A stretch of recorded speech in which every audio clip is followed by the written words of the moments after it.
À la une de l'actualité nationale en RDC, ce discours du président Kabila devant le Congrès ce mercredi 5 avril. Discours axé sur les actions qu'il mènera bien sûr après la fin de la mission de la SENCO, l'avenir de l'accord de la Saint-Sylvestre, la sécurité nationale et les élections fin 2017. On en parle pour commencer ce journal.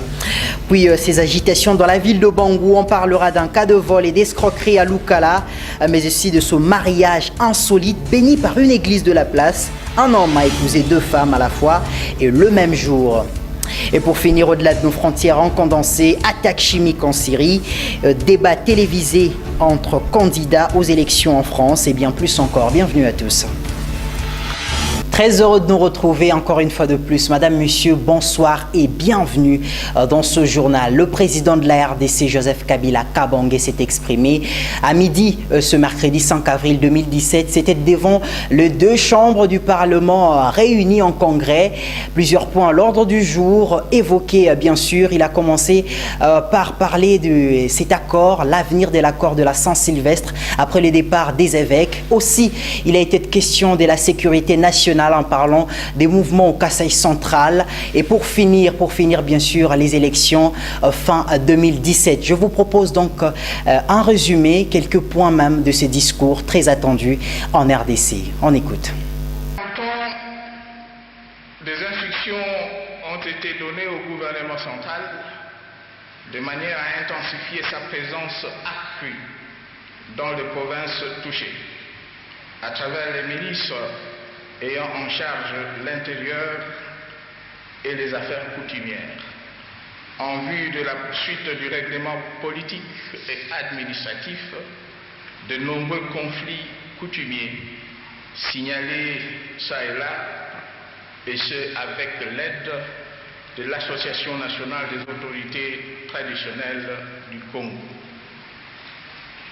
Il est clair que le responsable présumé de toutes les exactions et crimes graves sur les civils, dont à ce jour 7 militaires des forces armées déjà aux arrêts, répondront de leurs actes devant la justice. Honorable président de l'Assemblée nationale,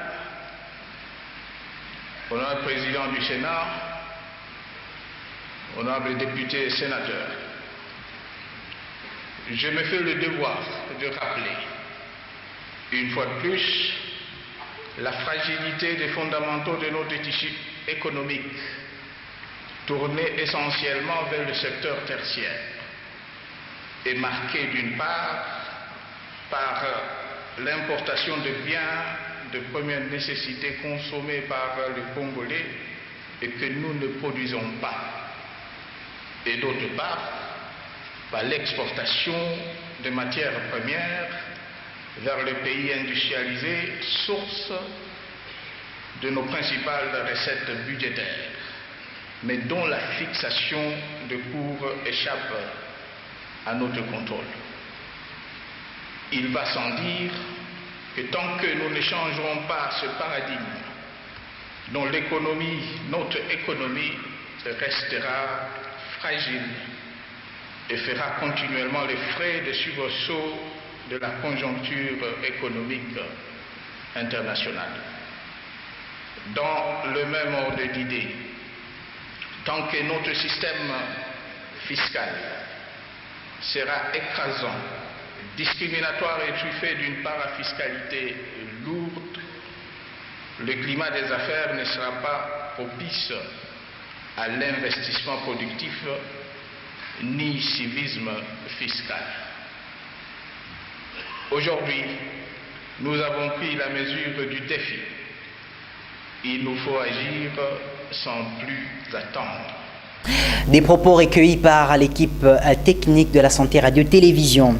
On continue ce journal, mais cette fois-ci à Lukala, dans la ville de Bangou, endroit où plusieurs cas de vol ont été signalés à répétition. Mais cette fois-ci, on va parler de ce cas de vol signalé au quartier 3, endroit où un présumé voleur a été conduit devant la justice par une foule en colère. Cette dernière l'accuse, affirme même l'avoir pris la main dans le sac en train de tenter de voler des chèvres. Reportage.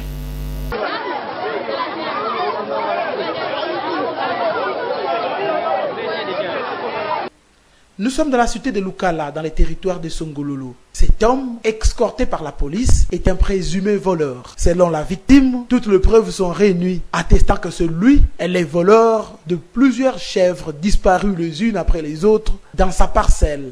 Pour le samedi dernier, ce présumé incivique n'a pas pu aller jusqu'au bout de son forfait. Il s'est laissé surprendre avec la chèvre en plein milieu de sa chambre. Avant d'atteindre la police, il a échappé belle à la rigueur de la justice populaire. Il a eu la vie sauve grâce à l'intervention des propriétaires de chèvres volées, sinon de victimes. Ces dernières ont expliqué l'événement. C'est solo. C'est solo.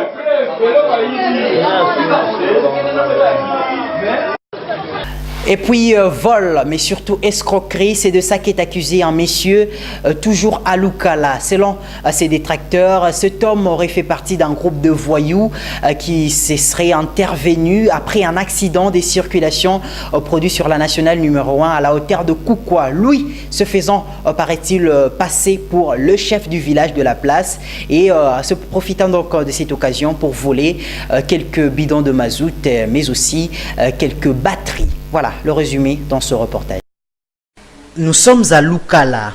Ce monsieur torse nu et blessé sur les lèvres est accusé d'escroquerie.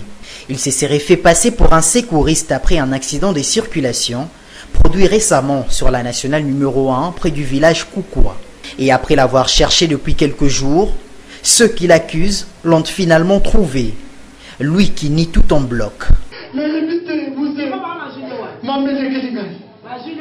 Maman, est-ce que ça a le bain? Nous que c'est l'accident. Et ça l'accident pour convaincre le chauffeur à Kini. Pour convaincre l'émotion. Parce qu'on va voler la batute. Non, pourquoi on a entré à Mouka? Ma foute sont pas de la presse dans ma chute. Oui, là. T'es à Montamina. Maman m'a foute, mais c'est quand il y a ma foute. Benga Bango Batuna, you convert on to a website. Batomboka besoin de le ma foute. Wana tini. Bao wana longue histoire. T'es n'a pas d'explication. Loko. Non, pas checker pas na yo. Papa, n'a pas d'explication. Pour les faits, comme le raconte ce monsieur, il est venu au secours des sinistrés, se faisant passer pour le chef du village Koukoua. Quelques marchands lui ont donc confié leurs biens en attendant d'arriver au matin, vu que l'accident se serait produit la nuit. Le soi-disant chef du village aurait disparu ensuite avec de la marchandise, dont 2 batteries et plusieurs bidons de mazout. Comme il est arrêté, c'est à la justice de se prononcer sur son cas, déclare le témoin. Biso tozalaka na mayombe camion na biso esalaki accident awa avant chauffeur na mboka Koukoua. Bazwi tozwaki tango bakoyi wana batu bayaki kosala mo intervention. Tumonaki tango bayaki kosala intervention bazwi biloko soi-disant chef du village. Ye aza chef du village. Tobombisi biloko babombisa bo chauffeur na biso abombisi biloko et pas chef du village. Chef du village yango tango basi lundi basisi kosala mwa tora na bango tofuti bango abungi biso ti toluki ye tomoni ete tosimbisaki batterie 2 batteries na 3 bidons ya mazout. Toluki tomoni ete toketuna na ndako na ye mwasi na yebisi ke banda suki journée banda lundi amoni ye susu na ndako. Toluki na façon nyonso tomoni ete to récupérer des batteries to bengi ba témoin to récupérer des batteries. Boy chauffeur na biso ye Lukala pona ameka ko Lukala. Biso mo na to yaki to luki to moni ete. Après boy chauffeur na biso tango ye a luki amoni a luki akanga ye po abasolola abandi ko menacer akimi. Abengi biso tango to démarrer voiture to ya rapide akimi. Nde to luki ye ti to ke mona kuna na se côté moko côté ba makemba kuna.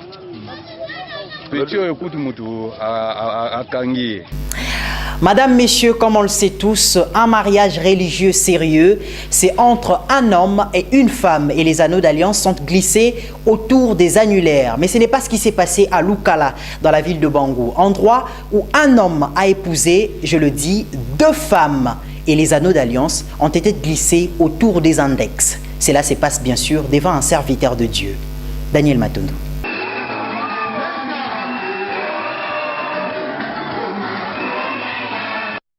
Nous sommes à la cité de Lukala dans les territoires des Songololo. Ce coin de la province du Congo central a vécu un événement hors du commun. Il s'agit d'un mariage. Ce mariage est tout simplement spécial. Nombreux sont ceux qui l'ont considéré comme tel, tout simplement parce qu'il a uni deux femmes à un homme. Il s'est passé en pleine église primitive installée sur place. C'était en présence de plusieurs personnes venues sur place, pour la plupart ceux qui croient à cette conception du mariage et ceux qui prient à l'église primitive de Lukala. Si pour la plupart des églises chrétiennes, un tel mariage constitue un véritable scandale, pour ceux de l'église primitive, est un mariage en bonne et due forme qui répond au principe de mariage religieux. Pour justifier cet acte événementiel, les pasteurs ont affirmé que le mari, dans cette circonstance, représente Jésus et que les femmes, peu importe le nombre, représentent les églises. Et donc, quoique celui-ci n'a choisi que 2, quiconque peut aller jusqu'à 10 selon son choix.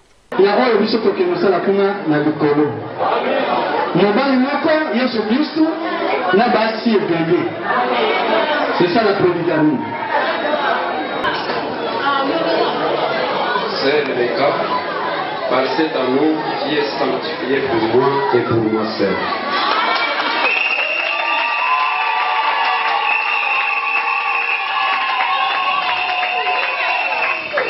Merci. Asseyez-vous maintenant. Est-ce que le peuple peut nous faire une plan?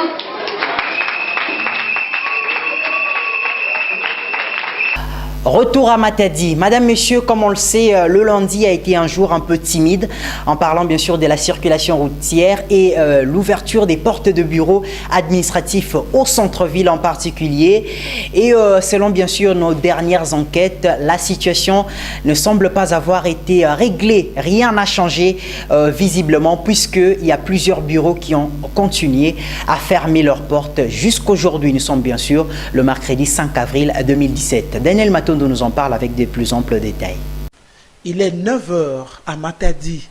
Les centres-villes deviennent déserts. Ceux qui ont tenté d'ouvrir les portes de leurs boutiques, de leurs entreprises ou autre chose, se sont vus rappelés à l'ordre par les syndicalistes qui ont fait les tours pour s'assurer du respect du mot d'ordre sur la grève générale. L'amélioration des conditions de travail dans son ensemble constitue l'axe principal de revendication des défenseurs de droits de travail. Parmi les éléments clés compte surtout la prise en compte de l'actuel taux de change dans le paiement des agents. Nombreux sont ceux qui, jusqu'à ces jours, touchent leur salaire de fin de mois au taux de 90, alors qu'à ces jours, l'achat de dollars s'est fait selon le taux de 140 pour les uns et peut-être légèrement plus pour les autres. En plus de cet aspect précis, il existe, comme il y a lieu de les noter, toute une litanie de points sur la liste des revendications. Au centre-ville de Matadi, les constats révèlent que le respect de ces mots d'ordre n'a souffert d'aucun faille. Car des ont fait la loi sur le porte de boutiques, entreprises, magasins et tout ce qui opère dans les secteurs professionnels, du côté surtout du centre-ville de Matadi. C'est qu'un regrette un travailleur interrogé à ces sujets. Les salamines balobaki que les lois journée à grève. Moi même ville mobile, la société ma société tout est bloqué. Il y a un boni biso le sotozaka libanda. Pas me capé vraiment pour soutenir pour la cas oyo. Les avouements malamu te. Voilà ça pena bonne foi pour makambo sur les sala makeza biete. Ces derniers demandent donc aux autorités de bien vouloir prendre en compte de revendications de travailleurs congolais. Et on finit cette page locale toujours ici à Matadi. Et c'est Venambaki qui va nous parler de l'installation de la cellule Soyobwima et la visite à la cellule Bilaoumba. Nous parlons là bien sûr du club des fidèles de Sarah TV. Reportage. La direction générale du club Le Fidèle de Sarah Télévision avait un agenda très chargé samedi 1er avril 2017. Celle-ci, qui a depuis plusieurs mois initié des visites des cellules, était ce samedi 1er avril 2017 au quartier Bilaoumba dans la commune de Matadi pour la même opération. Mais outre la visite, le président général du club Le Fidèle de Sarah Télévision, M. Mayoko, qui était à la tête de la délégation, a saisi l'occasion pour remettre une enveloppe à un des membres de la cellule Bilaoumba qui venait d'être sérieusement malade.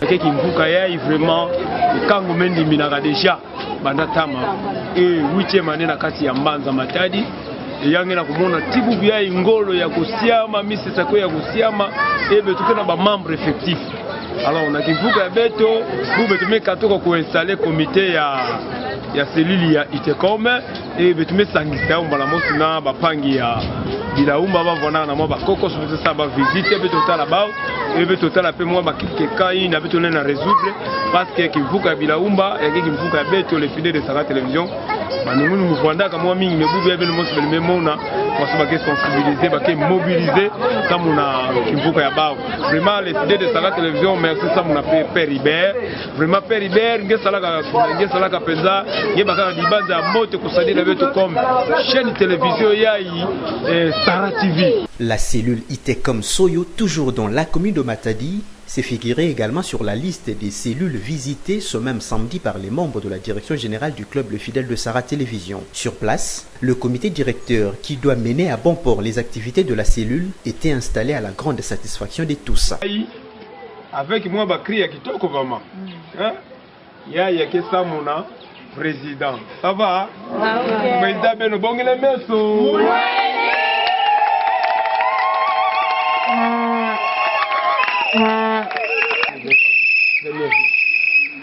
Maman première vice-présidente. Bongele meso.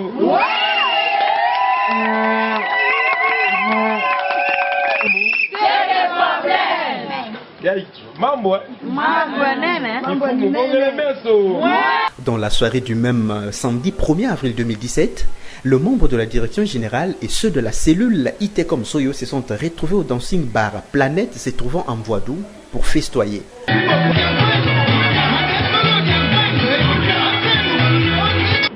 Place aux informations étrangères. Madame, Monsieur, comme on le sait, en Syrie, il y a eu une attaque chimique. Et bien sûr qu'en France, un débat télévisé a engagé les 11 candidats aux élections présidentielles. Ce condensé nous résume donc ces deux informations principales et autres au-delà de nos frontières. Solvin Bakou, France 24. Un look décontracté, mais un langage offensif et sans filtre. Philippe Poutou a multiplié les attaques et tiré à bout portant sur Marine Le Pen et François Fillon. La tirade enflammée du candidat du NPA sur leurs affaires reste un des moments forts de la soirée. Fillon, voilà, il est en face de moi. Que des histoires, et plus on fouille, plus on sent la corruption, plus on sent la triche. Le FN, qui se dit anti-système, ne s'emmerde pas du tout, se protège grâce aux lois du système, grâce à l'immunité parlementaire. Morale et exemplarité, l'offensive est commune aux 6 petits postulants. Nicolas Dupont-Aignan était attendu après sa critique du premier débat, auquel seuls les principaux candidats étaient conviés. Mardi, il a encore frappé fort, surtout contre François Fillon. Passe d'armes de plusieurs minutes entre les deux adversaires sur la question de l'Europe. Je n'ai pas trahi mes idéaux. Moi non plus. J'ai toujours refusé ces traités et je ne les ai pas signés, qui ont abaissé la France. Et vous n'avez on pas ne signé peut pas parce que vous dire aux n'avez jamais eu Français, le pouvoir pour le faire. Je ne les aurais jamais signés et je Vous me ne suis l'aurez battu. pas la prochaine fois non plus. Et je me suis battu. Prenez garde à ce que décideront les Français. Vous ne savez pas ce qu'ils vont décider. Soucieux de se démarquer, les petits postulants ont joué la carte des candidats proches du peuple face aux ultra-riches. Je veux faire entendre le camp des travailleurs, les intérêts des ouvriers, des employés, des caissières, des femmes de ménage, des cheminots. Et je voudrais dire qu'ensemble, nous produisons toutes les richesses, y compris les super profits qui sont encaissés par une minorité, y compris les produits de luxe qui sont réservés aux plus riches. Reste à savoir si l'offensive des petits candidats a payé. Selon les premiers sondages et premières analyses, les 6 n'ont pas réussi à faire beaucoup bouger les lignes. Au centre de ce rond-point de Kourou, symbole de la contestation, il trône comme un trophée pour les manifestants guyanais. Le point levé vient tout juste d'être inauguré. On est resté là en sommeil à subir et qu'aujourd'hui, mais on en a marre, on tape du poing sans pour autant casser quoi que ce soit.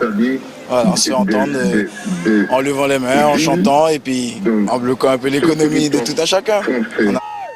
Le long de la route qui mène au centre spatial guyanais, après 2 semaines de contestation, l'usure n'a pas atteint Romuald.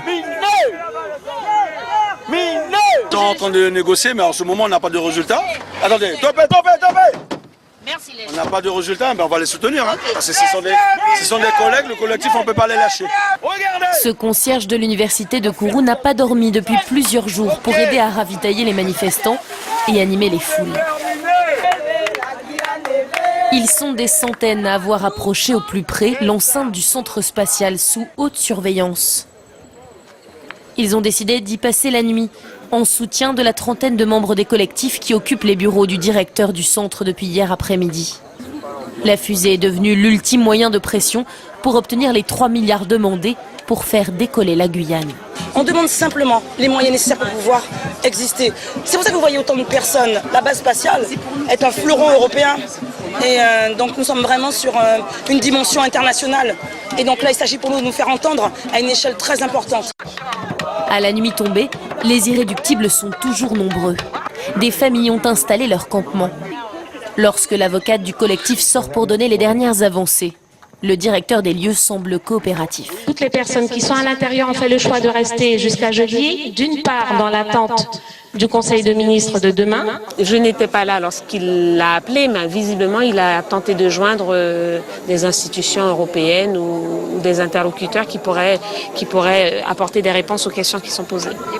Le PDG du Centre spatial européen est attendu ce jeudi à Kourou pour essayer de débloquer une crise qui lui coûte cher, plus de 500 000 € par jour. Pour la principale économie de la région, pas question que la mobilisation guyanaise ne se transforme en une guerre d'usure. Table dans la foulée, c'est l'Européen Donald Tusk qui a estimé que le régime syrien était le principal responsable de ces événements. Pour rappel, hier, 72 personnes sont mortes, dont 20 enfants. Damas a beau démentir, les témoins et victimes évoquent des intoxications au gaz toxique. La Russie avançait d'une autre version. Le régime syrien aurait en réalité frappé un entrepôt terroriste qui contenait des substances chimiques. Écoutez tout de suite le porte-parole du ministère russe de la Défense. L'aviation syrienne a lancé un raid sur un vaste entrepôt de munitions et de matériel militaire appartenant à des terroristes. L'entrepôt est situé dans la banlieue est de Khan Sheikhoun. Le site abritait des ateliers de production d'armes chimiques. Les terroristes achemiнаient cet arsenal vers l'Irak. Les autorités syriennes et les organisations internationales ont à plusieurs reprises prouvé l'usage de ces armes par les terroristes. Ce journal s'achève. Pour ceux qui l'ont manqué, retenez que son essentiel était à la une de l'actualité, bien sûr, en RDC. Ce discours du président Kabila Kabange devant le Congrès ce mercredi 5 avril.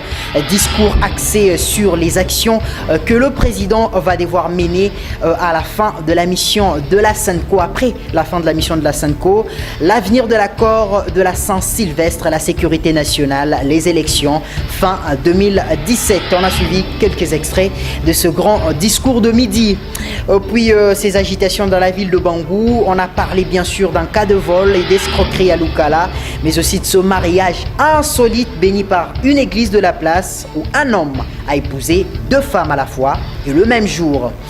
Puis au-delà de nos frontières, il était bien sûr question de cette attaque chimique en Syrie et de ce débat télévisé entre candidats aux élections présidentielles en France. Ce rappel de titre met un terme définitif à ce journal. Merci de l'avoir suivi. C'était un travail d'équipe, encore une fois de plus, je le rappelle, engageant la rédaction et la technique de la santé de télévision. Je vous retrouve très prochainement. Au revoir.